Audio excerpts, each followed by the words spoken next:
바다에 기대어 살아가는 사람들의 진한 삶엔 따뜻한 이야기가 있습니다. 아버지와 아들의 애틋한 정이 만들어낸 역사도 있지요. 시간이 지나간 그 길을 따라 또 다른 내일을 꿈꾸는 이곳은 경기도 화성시입니다.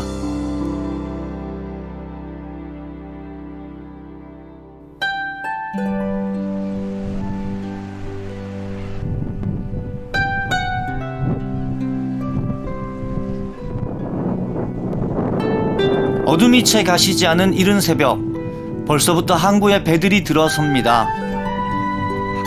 한밤중에 조업 나간 배들이 들어온 것이지요.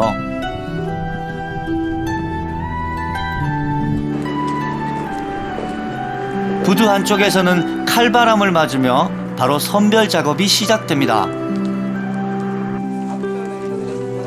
섞여 있는 잡고기들을 종류별로 나누는 것인데요.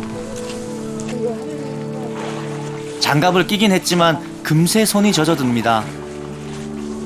젖은 손끝에서 고단한 인생이 묻어납니다.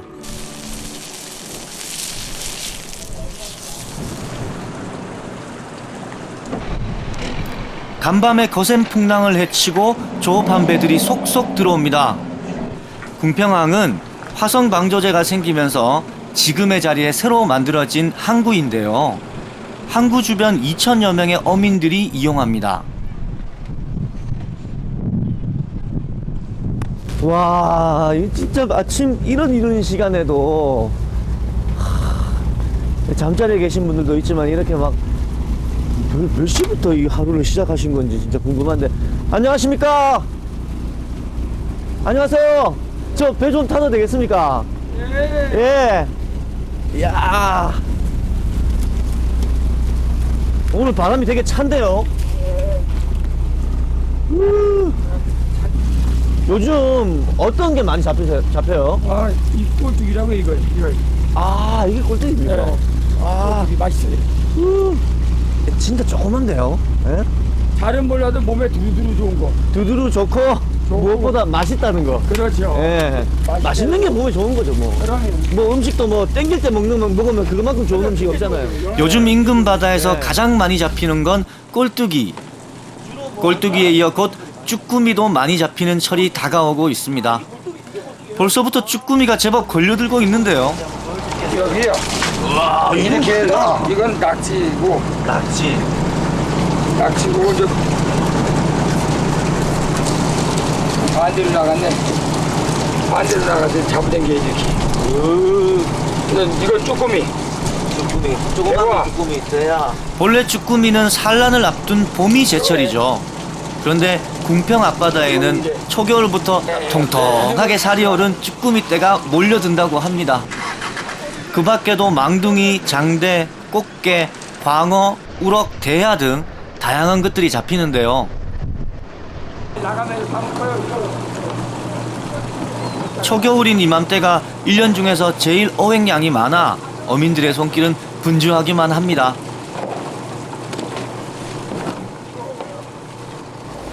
안녕하십니까. 야, 아유, 바닥이 막 질척질척하다. 직판장 안에서도 선별 작업이 한창입니다. 아, 아까 배 위에서 만났던, 야, 물고기들이 여기 다 모였네요. 수북히 쌓인 것들 중에서 제일 눈에 많이 띄는 건 역시 꼴뚜기. 꼴뚜기는 11월부터 3월까지가 제철이라고 합니다. 예. 화성 꼴뚜기가 특별히 맛있어요. 맛있죠. 아, 뭐, 이게 맛있는 이유는 네. 이게 물이 일단은 깨끗하고 여기에 살아서 밝잖아요. 예. 그래서 맛있어요. 좀 투명하네요. 네. 예. 여기 살아서 어물점 망신은 꼴뚜기가 시킨다.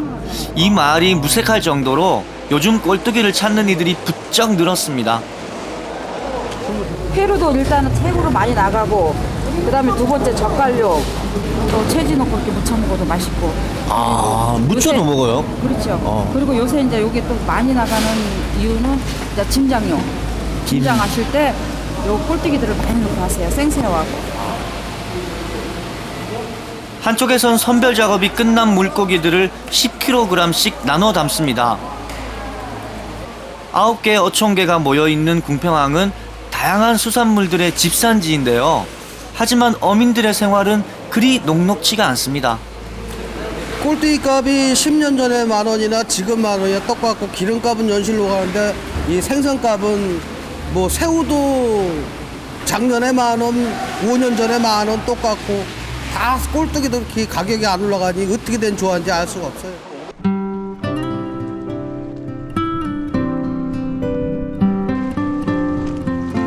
아침이 밝아오고 바다에 들이운 어둠이 걷힙니다.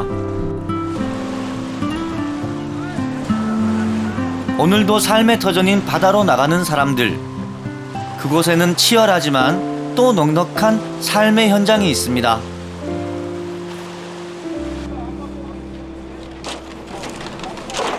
아침 8시 또 다른 배들이 출항 준비를 합니다. 어구가 단출한데요.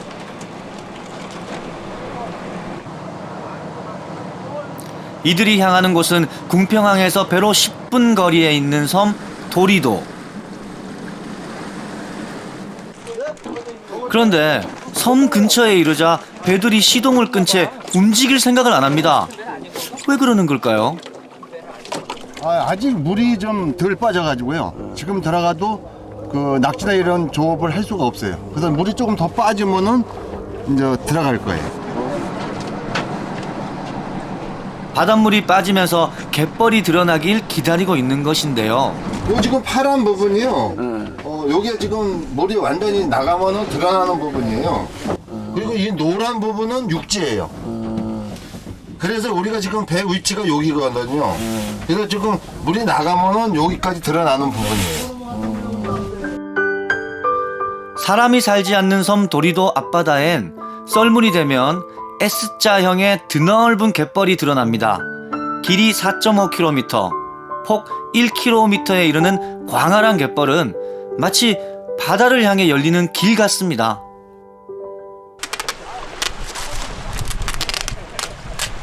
그런데 물이 빠지자 여기저기서 테이프로 팔뚝을 감기 시작합니다.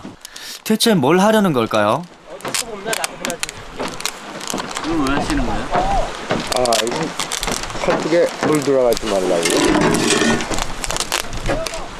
되게 무겁네. 삽이. 물이 들어가면 낚시 잡는데 방해가 되고.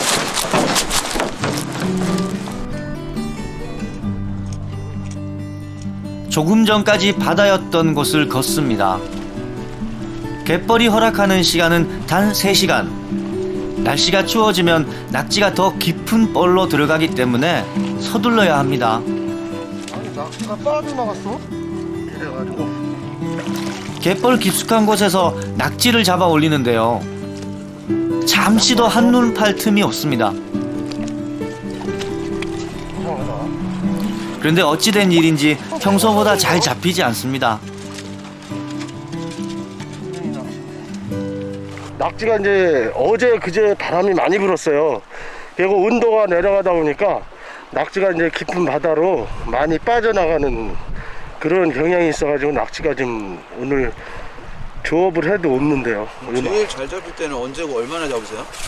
예, 늦가을에 지금 날씨가 따뜻할 때 그때는 뭐 보통 1인당 거의 한 80마리에서 한 잘 잡으시는 분은 한 200마리, 300마리까지 잡아요.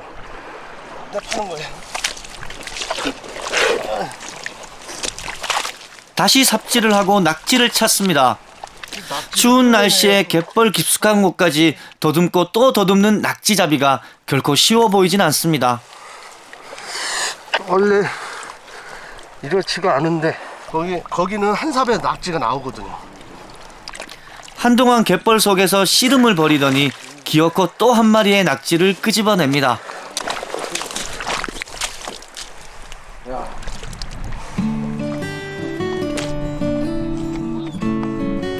드넓은 갯벌을 거닐며 삽질만 수백 번을 해야 하니 작업에 나서는 사람은 거의 대부분이 남자들인데요. 이런 낙지잡이에도 남다른 솜씨를 발휘하는 달인이 있습니다.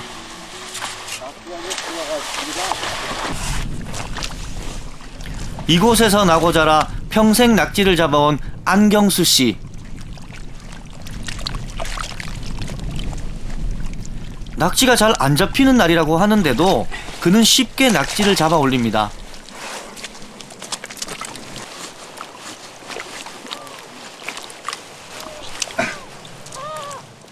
남들에 비해 별로 힘을 들이는 것처럼 보이지도 않는데요. 구멍을 파고 손만 넣으면 연신 낙지가 잡혀 올라옵니다. 옆에서 보고 있어도 신기할 정도입니다. 자연산 낙지니까.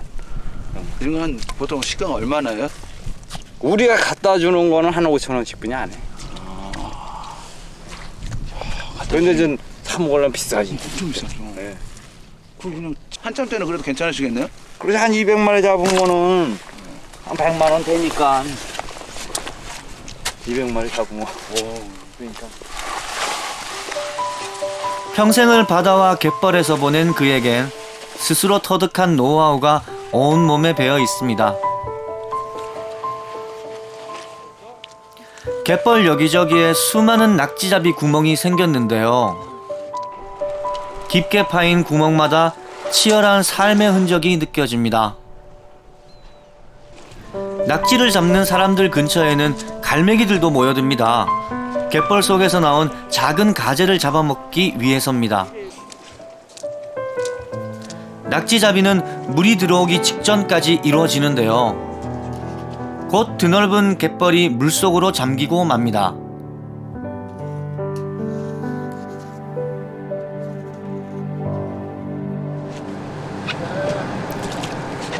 서둘러 배에 올라탄 이들이 오늘의 어획량을 가늠해보는 시간. 낙지가 많이 잡히진 않은 날인데도 불구하고 한 대야쯤은 금방 채워집니다. 낙지 한 마리씩 넣어 그래서 작업이 끝나자 추위와 허기를 달래려 라면을 끓이는데요. 먹어야 진짜 맛있는 거. 라면 속에 큼지막한 낙지가 들어있군요. 정말 먹음직스러워 보입니다.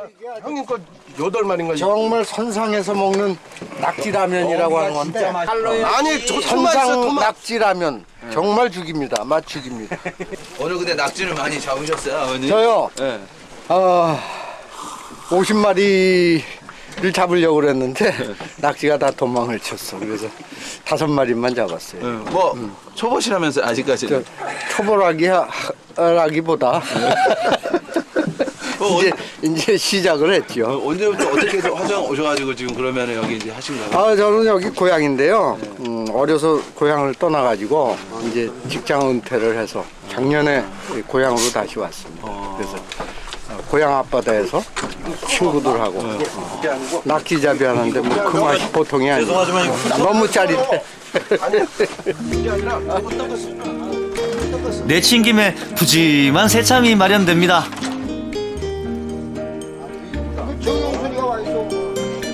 손으로 낙지를 잡은 사람들이 잡은 것 중에 몇 마리씩을 거둔 겁니다.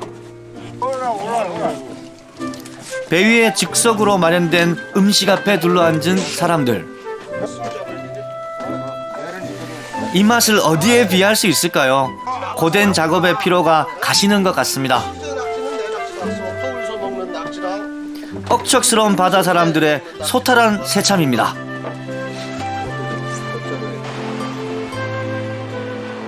물속에 드넓은 갯벌을 숨겨두고 있는 도리도. 도리도 앞바다는 숨겨둔 보물창고 같은 곳입니다.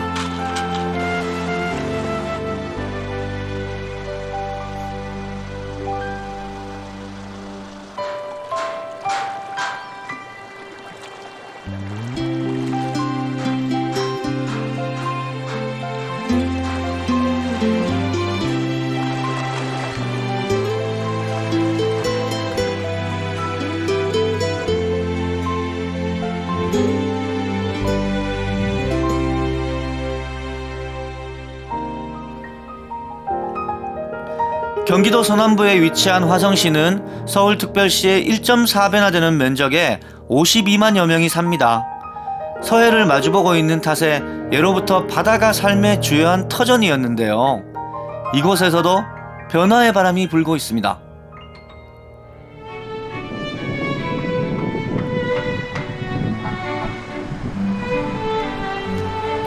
마리나가 마련되어 있는 전곡항. 이곳은 서해에선 드물게 밀물과 썰물에 관계없이 24시간 배가 드나들 수 있습니다. 더욱이 파도가 적고 수심도 3m 이상 유지돼 수상 레저 공간으로는 최적의 조건을 갖추고 있는데요. 하얀 요트가 즐비하게 늘어서 있는 모습은 한눈에도 이국적인 풍광처럼 보입니다. 제겐 무척 인상적으로 다가왔는데요. 와, 이 모습은 진짜 엄청난데요. 예. 이 대한민국에서 우리가 흔히 보던 그런 한국 풍경하고는 되게 달라요. 서유럽의 뭐 모나코, 니스 이런데 가보진 못했지만 그런 항구의 모습 같아요.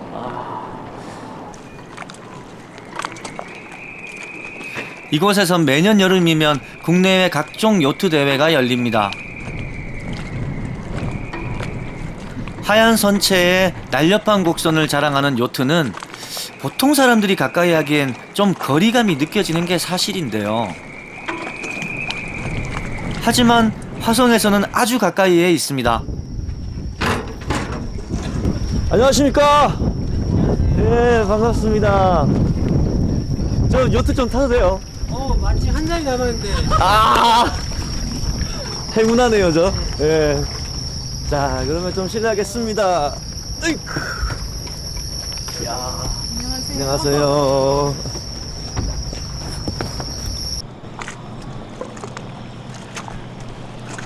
날씨가 추워지고 있지만 겨울바다 위에 낭만을 즐기려는 사람들이 이렇게 요트를 타곤 하는데요. 우리도 항구를 벗어나 바다로 나갑니다. 평소에 요트 자주 타시나 보죠? 저희 다 처음이에요. 아, 진짜요? 아니, 근데 뭐 어떻게 요트를 그래도 한번 타봐야겠다라고 생각하는 데는 어떤 이유가 있을까요? 조개구이 먹으러 왔다가 배도 많이 보이길래 구경하러 왔다가요. 여기서 탈 수 있다는 얘기를 듣고서 이렇게 타게 됐어요. 막 요트 타는 그런 장면들은 영화 같은 데서 보면 한여름에 그런 장면들 많잖아요. 근데 또 겨울에 타는 것도 또 공기도 더 상쾌하고 좋은 것 시원하고 같아요. 좋네요. 네. 오히려. 바람도 세서 아마 돛도 이렇게 크게 펼쳐질 것 같아서 잘 나갈 수 있을 것 같아요. 아, 이것도 막 돛도 이제 올리고 이러면 진짜 무슨 항해하는 기분 막 나고 막. 장면을 바람이 빚어낸 최고의 걸작은 바로 항해하는 요트라는 말이 있는데요. 돛을 올리니 본격적으로 항해하는 기분이 듭니다. 영화에 보면 이렇게 막 되게 뭐 요트 위 선상 파티 막 이런 거 하잖아요. 그런 요트하고 지금 우리가 탄 요트는 좀 차이가 있네요.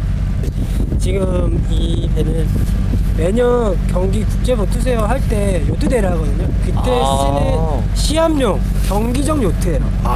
그렇기 때문에 안에 뭐 선실이나 이런 부분이 없고 오직 경기를 하기 위해서 만든 거기 때문에 조금 심플하고 대신 럭셔리하진 않지만 스피드나 이런 거는 다른 선수보다 월등히 빨리 나가죠.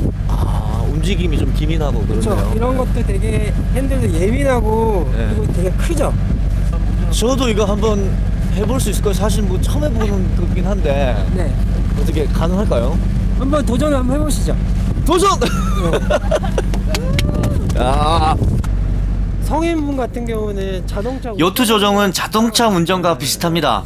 왼쪽으로 가고 싶으면 이게 자동차 핸들이라고 보시고 똑같이 왼쪽 가고 싶으면 왼쪽 돌리고 오른쪽 가고 싶으면 오른쪽 돌리면 돼요. 오! 어렵지 움직이 않죠? 야. 제 손의 움직임에 따라 방향이 예민하게 바뀌는데요. 속력 빠르게 내면 엄청 빠르겠네요.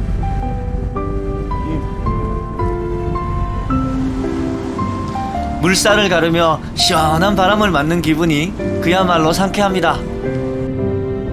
어느 정도 요트에 익숙해지자 바다가 마음속으로 들어옵니다. 문득 예전에 여행하면서 바다를 만났던 때가 생각납니다. 지금처럼 이렇게 넓은 바다를 딱 제가 탄 배 한 척만 딱 가고 있었거든요. 근데 그 순간 딱 든 생각이, 아, 사람 사는 것도 이런 넓은 바다에서 내가 향하고 있는 그 목적지를 향해서만 뚜벅뚜벅 잘 흘러가면 좋겠다. 지나가는 배가 너무 커가지고 저 배보다 내 배가 작은데, 혹은 뭐 어떤 배가 되게 빠르게 확 지나가는 거 보면서 내 배는 너무 느린 거 아니야? 이렇게 누구하고 비교하면서 살 필요 없이 넓은 바다 이렇게 흘러가듯이 천천히 이렇게 살아도 아름다운 삶의 모습이겠다 생각하면서 배 위에서 만든 곡이 하나 있어요. 노래를 만들 당시에 느꼈던 감정이 새삼 다시 떠올라 그 곡을 다시 한번 불러봅니다.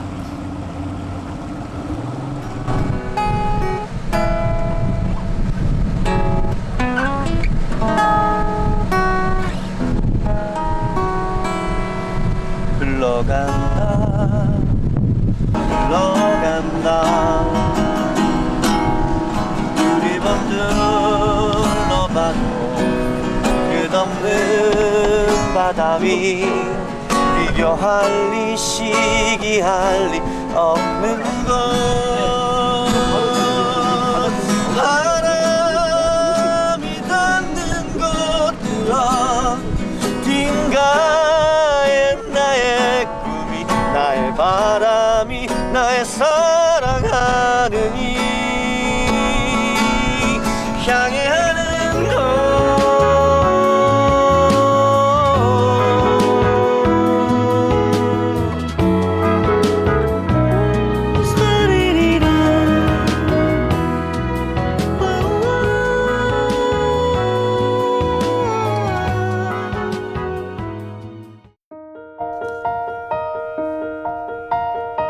화성에는 과거로의 시간여행을 할 수 있는 곳이 있습니다.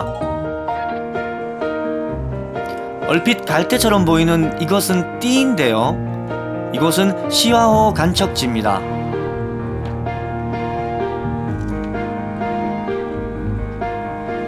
이야, 이렇게 넓은 갈대 습지가 자연 그대로 보존되어 있는데요. 이야, 정말 놀랍습니다. 와.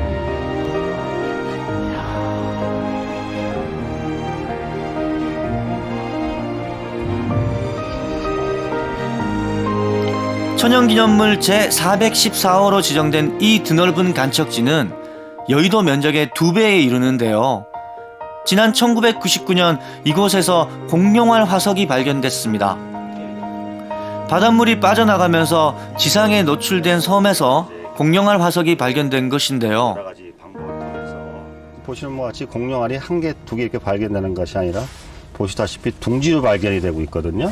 그 얘기는 이제 공룡들이 여기서 알을 실제로 땅을 파고 여러 개의 알을 낳아서 둥지를 만들었다는 그런 얘기입니다.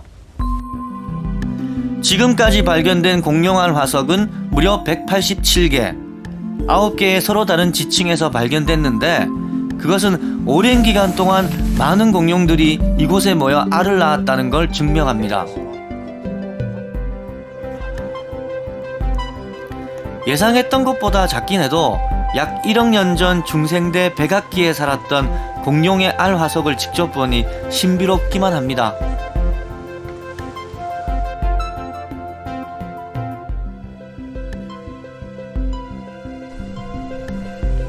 공룡알 화석이 발견된 곳에는 이국적인 분위기를 자아내는 퇴적층들이 곳곳에 늘어서 있습니다. 그런데 이 퇴적층들은 그저 독특한 풍경에 그치는 것만이 아닙니다. 여기가 이제 과거 이 지역이 강이었다는 것을 아주 전형적으로 잘 보여주는 그런 퇴적 구조인데요. 보시다시피 지금 밑에 어떤 붉은색 어떤 입자가 작은 지층이 있고 그 위에 지금 이렇게 역들이 들어가 있는 이 지층이 이렇게 한 층이 있죠. 그리고 이 밑을 보면 이렇게 울퉁불퉁합니다.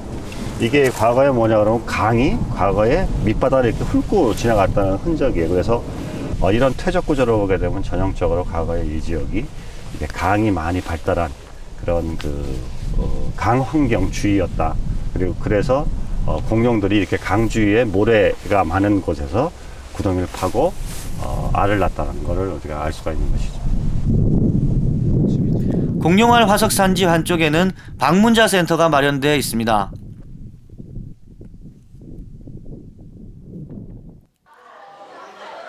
이곳은 공룡에 대한 호기심이 많은 학생들로 북적이는데요. 1억 년 전 이 땅에 살았던 공룡과의 만남에 설레는 모습입니다. 전시물 중에서 학생들이 가장 관심을 갖는 것은 공룡의 뼈 화석.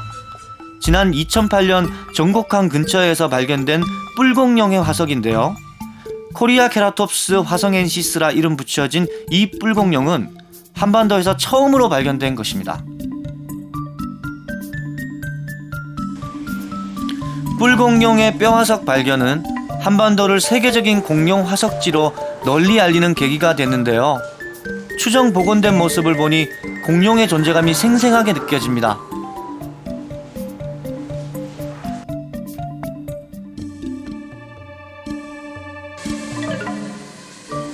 센터 안쪽에 있는 화석 처리실. 이곳에선 몽골과의 국제적 교류를 통해 확보한 다양한 공룡 화석 및 표본을 교육과 연구 목적으로 활용하고 있습니다.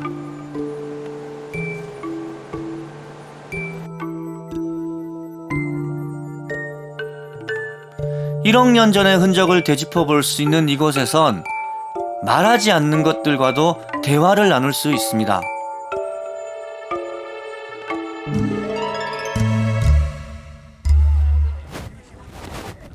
이곳을 둘러본 학생들은 어떤 생각을 하고 또 무엇을 느꼈을까요?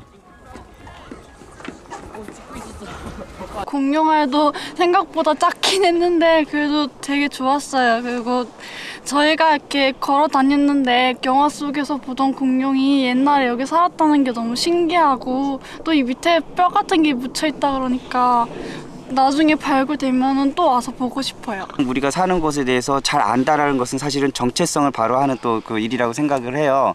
그래서 지금은 정말 이 허허 벌판이고 습지로만 이렇게 보여지지만 이 안에 정말 수많은 그 공룡뼈들이 묻혀 있는데 이 아이들에게 그냥 이것이 그냥 뻘이 아니라 우리 아이들이 앞으로 이 공룡들을 뼈들을 발굴해서 정말 그 문화유적지로 발굴해내면 정말 세계 누구도 우리 그 대한민국을 또 가벼이 보지 못할 그런 나라로 만들 수 있다고 생각합니다. 궁평리와 매양리 사이 바닷길을 이어 만든 화성방조제. 길은 끝없이 이어집니다. 방조제 안쪽에는 여의도 면적의 5배가 넘는 간척지와 거대한 인공호수가 있습니다. 호수는 철새들의 낙원인데요.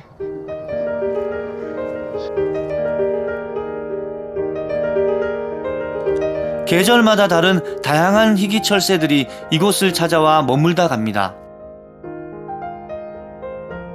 호수 위를 날아앉는 새들이 마치 하얀 눈송이 같지요. 사진을 찍는 사람들에게 이곳은 보물 같은 곳입니다.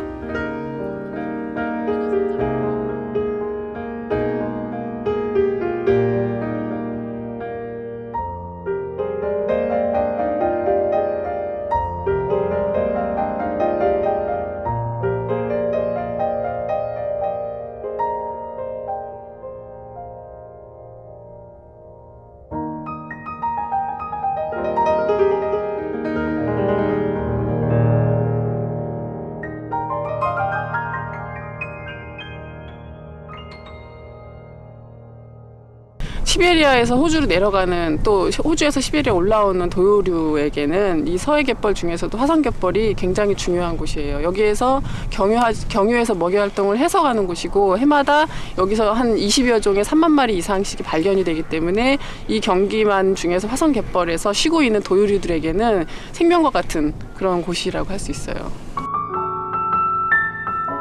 최근 주변 환경의 변화에 따라 이곳을 찾는 철새들의 종류가 달라지고 또 숫자도 줄어들고 있습니다. 화성호 습지에 어스름이 내립니다.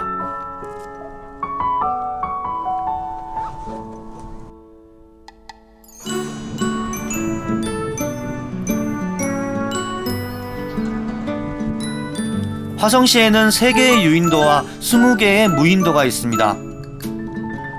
그중 바다 체험지로 각광받고 있는 국화도로 향했습니다. 요즘은 섬 주민들보다 관광객들이 도선을 더 많이 이용합니다. 멀리 이파도가 보입니다. 서서 파도를 맞는다는 뜻의 이 파도는 해안 절벽이 유명한데요. 붉은색 때문에 홍암이라 불립니다. 배 위에서 과자를 들고 있자 어느 사이엔가 갈매기떼가 나타나 뱃머리를 따라옵니다. 국화도는 궁평항에서 배를 타고 1시간 거리에 있는 작은 섬인데요. 어망체험 등 바다를 직접 경험해보려는 사람들이 많이 찾고 있는 곳입니다.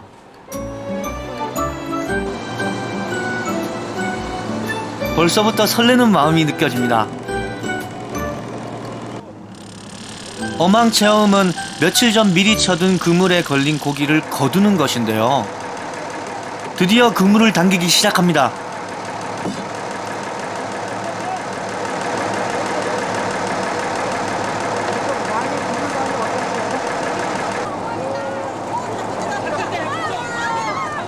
그물에 뭔가가 걸려 올라오는데요.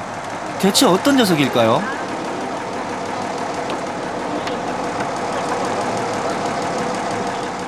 물맥이라 불리는 이 녀석의 정식 명칭은 곰치입니다.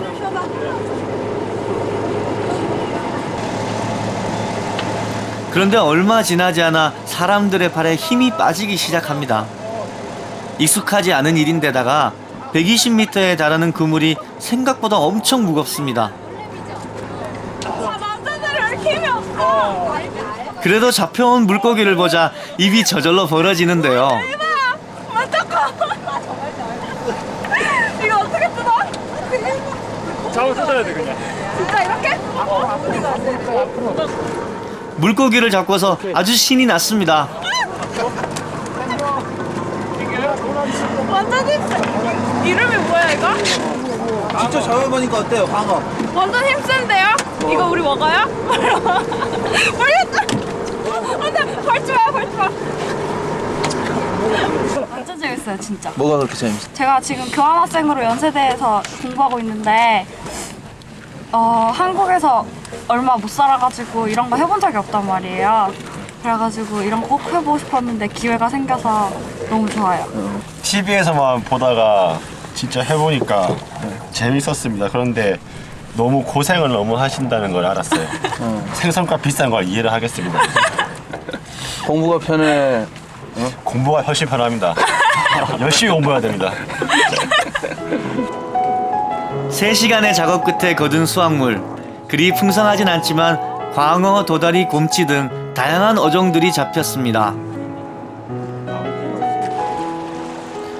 어망체험을 끝낸 사람들이 앞바다에서 돌아옵니다. 이들이 오늘 바다에서 얻은 건 비단 물고기 몇 마리만은 아닐 겁니다.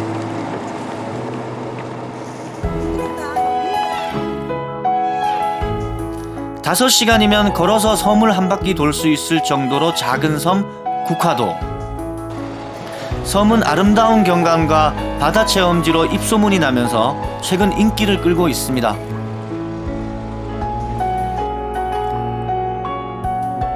이곳에 사는 주민들은 70여 명 남짓. 한적하고 평화로운 모습이네요.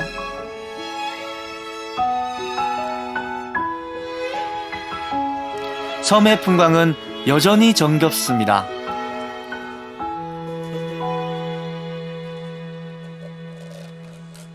바다에서 돌아온 이들이 고개를 모은 채 선장님의 손끝만 바라봅니다. 드디어 잡아온 것들을 맛볼 시간. 기대에 찬 표정들이네요. 이거 무슨 회예요? 이거 도다리. 어떻게 알아요? 머리가 없는데? 아이 우리는 뭐 이러고 뭐 저것만 해도 다르니까 다 잘라놔도. 진짜요? 회 살만 봐도 알아요? 네, 살만 봐도 알아요. 그럼 선장님의 해 뜨는 솜씨 한번 볼까요?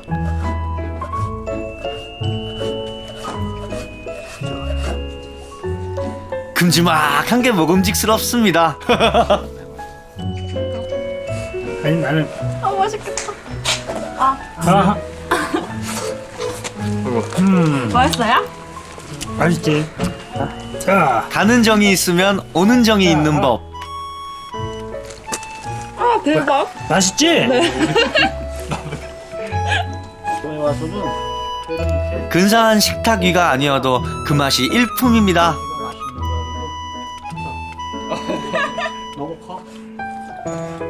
고맙습니다. 국화도에도 어김없이 하루에 2번 밀물과 썰물이 들고 납니다. 이곳은 좌대 낚시의 명소로도 유명한데요. 날씨에 따라 영향을 받긴 하지만 좌대 낚시는 비교적 큰 물고기를 낚을 수 있다고 합니다. 잠시 후 대물이 걸렸습니다. 낚시꾼의 얼굴에 환한 미소가 번집니다. 불과 몇 시간 낚싯대를 들이웠을 뿐인데 제법 많이 잡혔습니다. 국화도 옆에는 도지섬이라는 작은 섬이 있습니다. 눈 돌리는 곳마다 굴이 지천인 이 섬은 바닷물이 빠질 때면 국화도와 연결되는데요. 바닷길이 그야말로 굴밭입니다.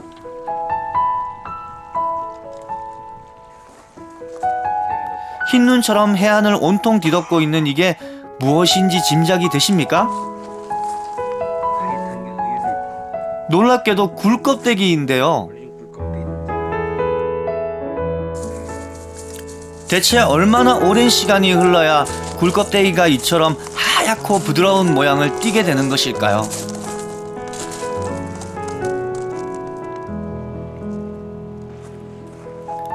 자연과 시간 앞에 새삼 겸손해집니다.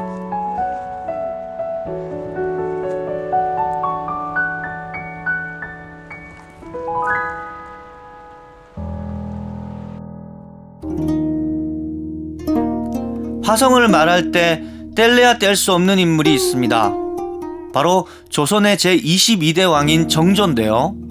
윤건능은 정조와 그의 아버지 사도세자가 나란히 묻혀 있는 곳입니다. 세자는 스스로 뒤지 속으로 들어가라. 28의 나이로 뒤주에 갇혀 비참하게 일생을 마쳐야 했던 사도세자는 경기도 양주 배봉산 기슭에 묻혔는데요. 1789년 정조에 의해 지금의 자리로 모셔졌습니다.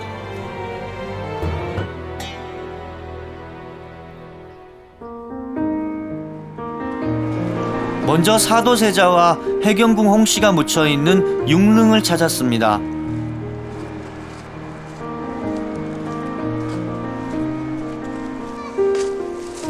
홍살문을 지나자 정자가까지 이어진 돌길이 나타납니다. 왼쪽에 높고 넓은 길이 돌아가신 왕의 혼령이 다니는 길이고 오른쪽 길이 살아있는 후대왕의 길입니다. 제례를 지내는 정자각,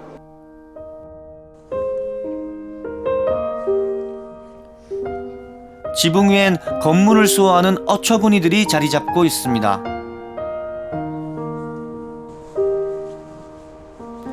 정자각 뒤로 높은 능원 위에 위치한 능침이 보입니다.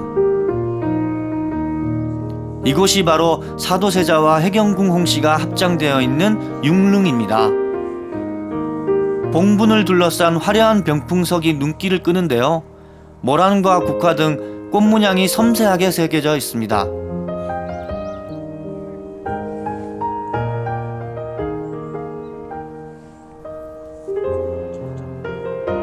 정조가 지극정성을 들여 조성한 아버지의 무덤 성물은 정교하고 사실성이 뛰어나다는 평을 받고 있습니다. 정조가 이곳을 만들 당시 이 무덤은 상당히 파격적이었습니다. 문인석은 물론 왕릉에만 세우는 게 관례였던 무인석도 세웠던 것이지요. 아버지의 무덤을 여느 왕릉 못지않게 세우고 싶었던 정조의 마음이 느껴집니다.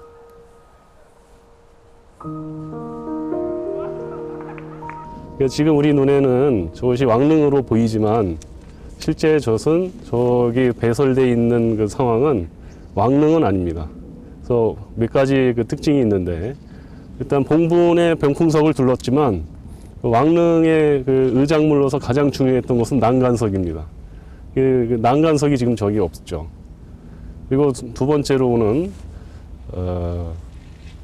봉분을 둘러싸고 있는 그 호위 동물들이 있는데 그 석호하고 석양이 있어요. 그 숫자가 왕릉에 비해서 반으로 줄어 있습니다.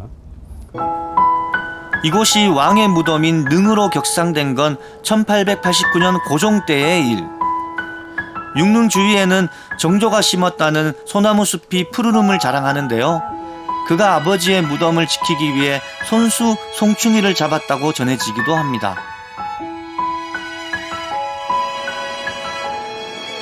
정조가 잠들어 있는 건릉으로 향합니다. 능합 참나무 숲엔 이끼가 파란데요. 몇 해 전부터 건릉을 찾는 일본인 관광객들이 크게 늘었습니다. 드라마의 영향 때문이죠.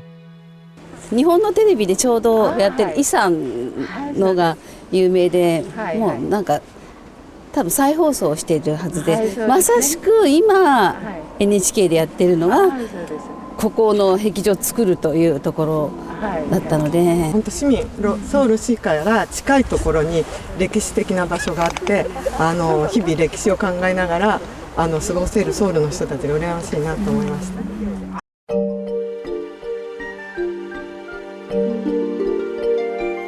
얼핏 보면 건릉은 육릉과 별다른 차이를 발견할 수 없습니다. 하지만 조금만 유심히 살펴보면 봉분의 흙이 흘러내리는 것을 막고 위험을 돋보이게 하는 병풍석이 없는 대신 왕릉에만 있는 난간석이 있는 것을 알 수 있습니다.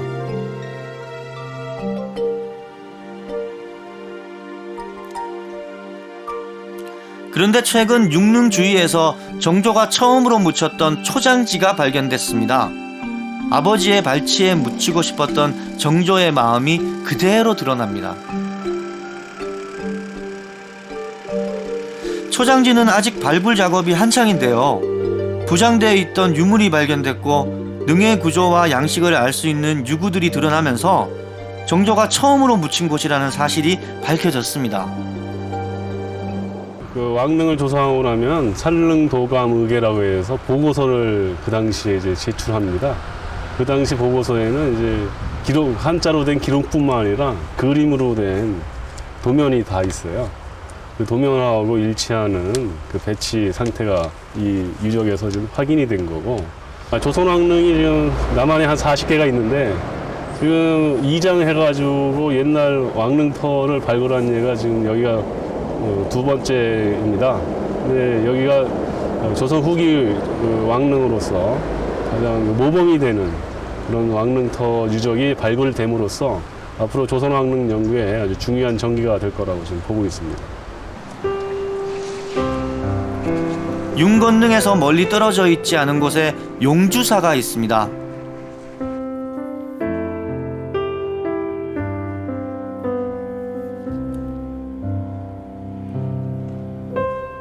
사찰 안에는 특유의 고즈넉한 분위기가 배어 있는데요. 여러 차례의 개축과 보수에도 불구하고 창건 당시의 골격을 유지하고 있는 용주사에는 정조와 관련된 문화재와 일화가 많이 전해집니다.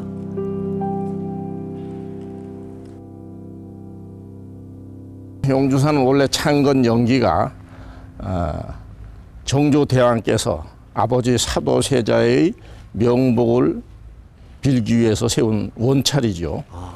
그렇기 때문에 용주사에는 다른 절과 달리 호성전이라는 사도세자, 뒤에는 장조로 추존되었습니다만 사도세자 네 분과 정조대왕과 정조비 네 분의 위패를 모시고 재앙을 모시는 그런 사찰이 되겠습니다.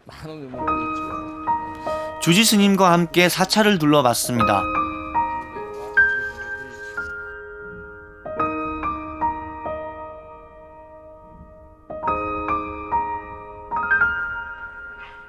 용주사는 낙성식 전날 정조가 용이 여의주를 물고 승천하는 꿈을 꾸어 용주사라 이름 지어졌다고 전해지는데요. 대웅 버전에는 조선의 천재화가인 김홍도가 그린 것으로 추정되는 후불탱화가 있습니다.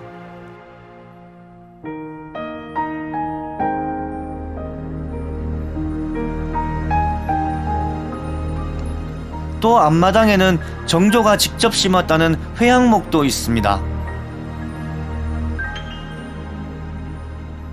우리나라 궁궐의 정원수로서 회양목이 쭉 궁중에만 있어 왔어요. 그래서 여기는 아버님이 계시는 곳 궁궐과 같은 의미를 가져서 회양목을 정조 임금님이 직접 옮겨 심게 되는 것이죠. 그래서 정조 임금님께서 직접 식수하신 이 회양목이 한 200여 년 이상 쭉 여기서 자리를 함께 하고 있었었는데 한 4, 5년 전에 어떻게 병해를 입어가지고 지금은 고사되고 없어서 정조 임금님의 효심이 생각하면서 좀 안타까운 마음이 많이 있습니다.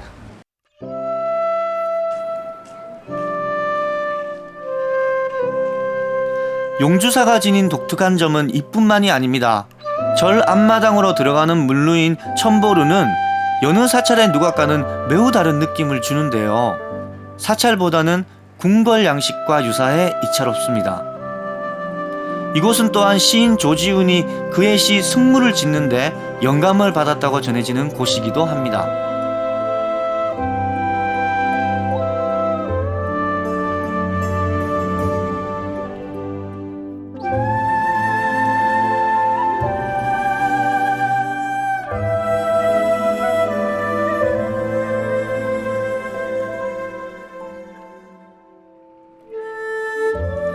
정조의 효심이 깃든 용주사엔 아버지 사도세자의 미패를 모신 제각도 있습니다.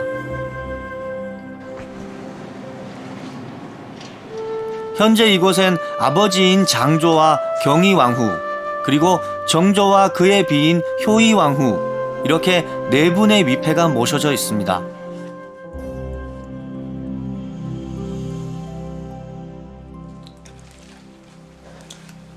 새벽 3시, 칠흑 같은 어둠 속에서 용주사가 깨어납니다.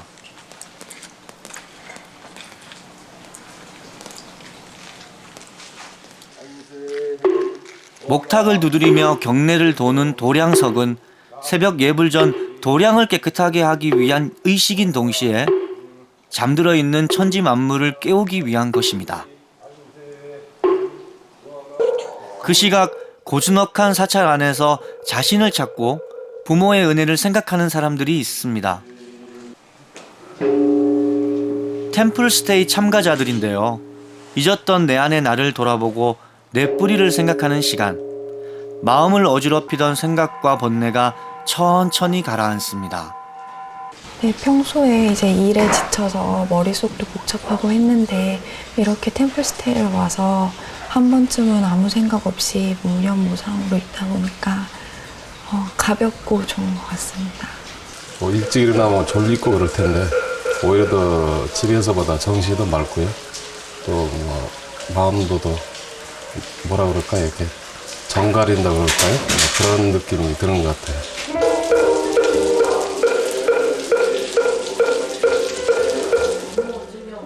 부모의 마음가짐과 또 자식이 부모가 나를 어떻게 키웠는가에 대해서 서로 그 부모와 자식의 마음을 잘 표현된 거라고 봅니다. 정조가 아버지를 그리며 세운 절이니만큼 이곳 템플스테이에도 효심은 가장 중요한 덕목입니다. 부모 은중경은 부모의 크고 깊은 은혜에 보답하도록 가르치는 불교 경전인데요. 정조도 이 경전을 출간하도록 했습니다. 본인들이 늘 가까이에 있는 부모님에 대해서 잊고 살았는데 이 부모 은중경을 읽고 나면 정말 이렇게 울고 가는 분들도 굉장히 많고 여지까지 못다했던 부모님의 효에 대해서 다시 한번 생각해보고 또 바로 실천하는 분들도 많아요. 가면서 또 부모님을 찾아뵙거나 전화를 하거나 그래서 실천을 이렇게 효 실천을 해야 되겠다라는 다짐들을 많이 하고 갑니다.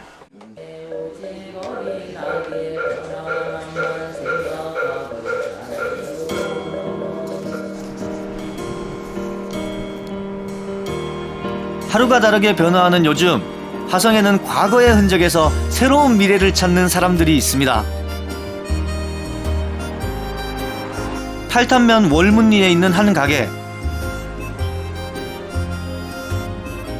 얼핏 보기에 그리 특별해 보일 것 없는 이곳은 헌책방을 겸한 복합 문화 공간입니다.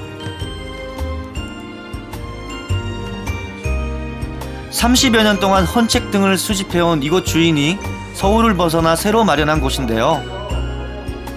비록 터를 잡은 지는 그리 오래되지 않았지만 헌책에서 배어나오는 은은한 향기는 사람의 마음을 푸근하게 해줍니다.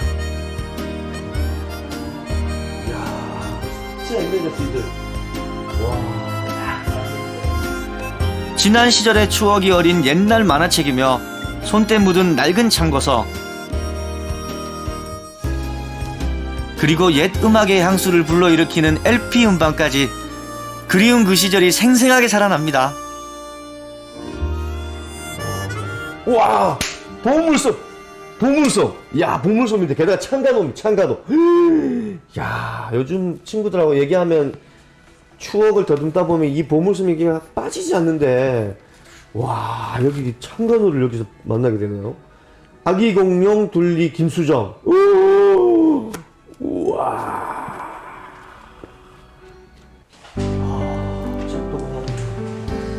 2층에는 서가 형식의 공간에 방대한 양의 헌책들이 질비하게 꽂혀 있습니다. 헌책방이 아니라 마치 도서관에 온 것 같습니다.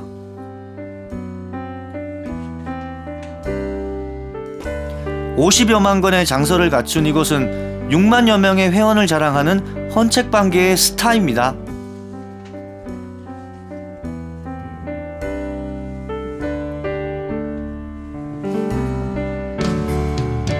책을 고르다 독서 산매경에 빠진 이들을 발견하는 건 흔한 일인데요.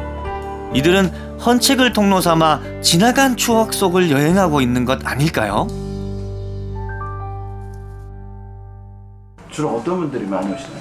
주로 아무래도 이제 뭔가 책이 필요해서 오는 분들이 대부분이고, 거기다 또 살을 붙여서 좀 설명드리자면 뭐 이제 추억이나 또 뭐 과거 자기하고 또 연관됐던 책들, 또 뭐 이런 책들을 찾으려고 일부러 먼 데서도 오시더라고요. 와, 이곳에는 헌책이 아니라 음악을 들으러 오는 이들도 있습니다. 오래전 LP 음반이 반갑기만 한데요. 오, 봄, 여름, 가을, 겨울 라이브 앨범. 와, 이건 정말 많이 들었는데. 야, 앨범 닳도록 들었는데 정말. 야, 이걸 여기서 만나다니.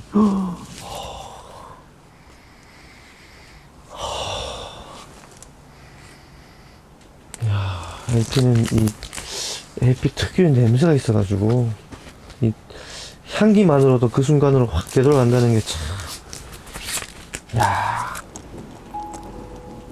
그저 바라보기만 해도 지난 시절을 함께했던 음악 소리가 흘러나오는 것 같습니다.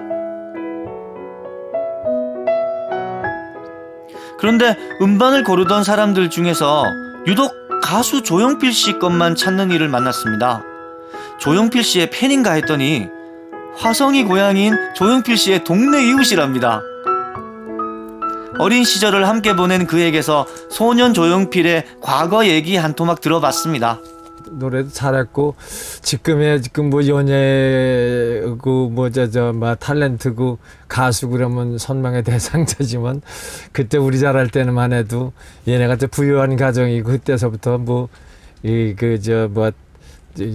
노래하고 그러면은 딴따라다 생각을 해가지고 부모님들이 많이 반대하고 그랬죠. 얘가 그때만 해도 그냥 그 용필대 그 뒤에 그 과수원이 있었거든요. 언두막 같은 데 가서 기타 치고들 그 또래들끼리 하고 그러는데 엄청 그 부모님한테 많이 이렇게 욕을 먹고 그냥 야단 맞고 그랬죠. 뭐 그때. 따뜻하고 푸근한 분위기 속에 아날로그 감성이 묻어나는 노래 한 곡이 빠질 수 없습니다.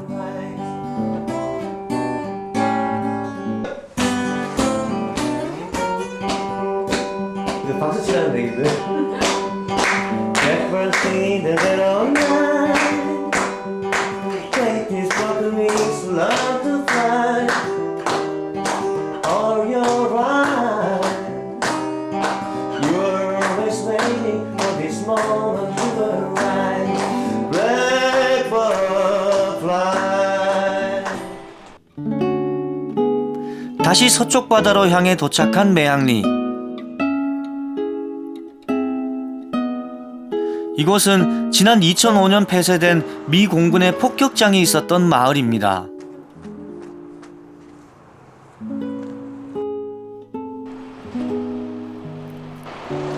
지금은 이주한 미군 부대 옆에는 당시 포탄들이 즐비하게 전시된 공간이 있습니다.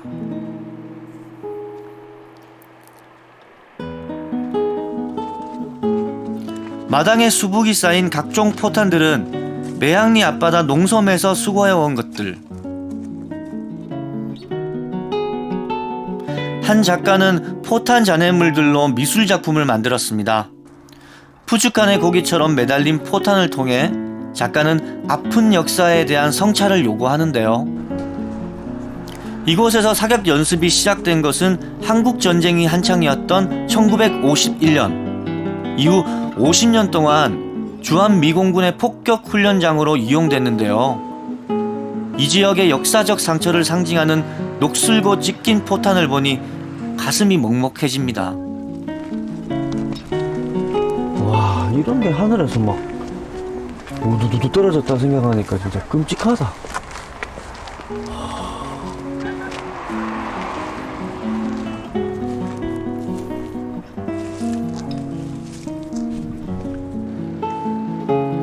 하지만 포송이 멎은 지 7년. 이제 녹슨 포탄들은 생명과 희망, 그리고 평화를 상징하고 있습니다. 환경 복원과 역사를 기록하는 그런 공간, 또 인간과 자연, 그리고 평화와 생태가 조화되는 그런 공간, 또 미래 세대에게 그 전쟁과 평화에 대한 그런 교육 공간, 그리고 전쟁과 그 폭력의 희생자들에게 그 안식을 느낄 수 있는 그런 공간으로 마련되길 바라면서, 상처를 치유하는 평화생태공원 건립도 추진되고 있습니다.